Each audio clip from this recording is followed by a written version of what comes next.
Well, good day. Do you remember when the Pink Hippo was going to be coming into office and he and all his buddies had this grand plan for, mass deportations, and they were going to do deportations never seen before in American history, a historic level, 10, 15 million people. It was just going to be this massive number of people just starting on day one, just unbelievable. It was going to shock everyone. And here we are now, months later, and actually the amount of deportations that's occurring under the Pink Hippo is less than what was occurring under Obama.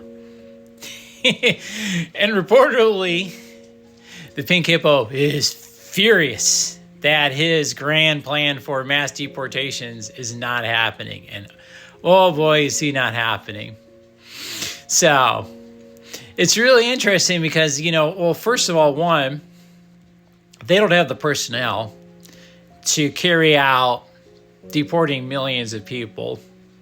Two, they don't have the facilities right now. The facilities that they do have, the detention facilities and the courts and everything, are completely overwhelmed.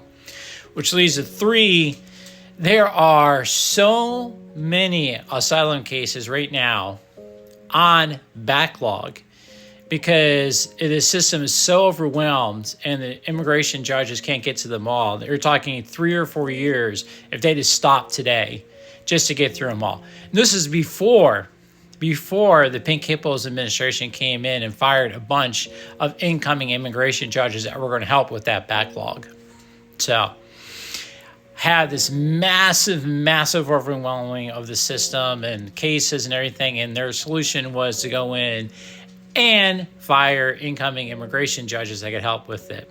And ICE has already told them, listen, we can't keep it up. This is too much for us. And he wants more and more and more and more. And he's like, yeah, I want you to deport more people. And they're like, we can't. We literally can't.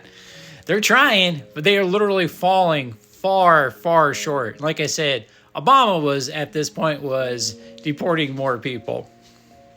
And then the other part of it too, which I don't think that they even considered, was that this people that they are trying to round up and deport are really catching on quickly to their tricks, ICE's tricks and their techniques and everything else like that.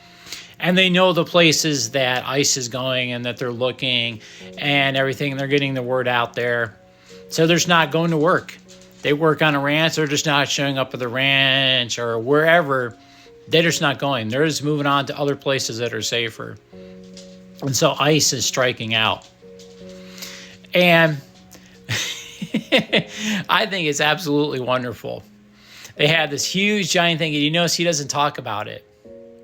His administration, his press secretary, they don't talk about the mass deportations and how wonderful it's going and how they're doing that. That's really been quiet recently because they've literally hit a roadblock. And also the other thing that they've run into a lot is that the word has gotten out there about what people's rights are and about what ICE can and cannot do.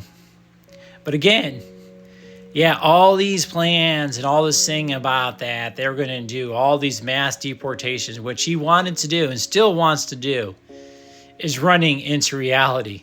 Like so many of the things that he tries to do, it's just absolutely fantastical and horrible. But when reality comes talking and comes a knocking, all of a sudden he realizes that maybe his plans aren't so grand.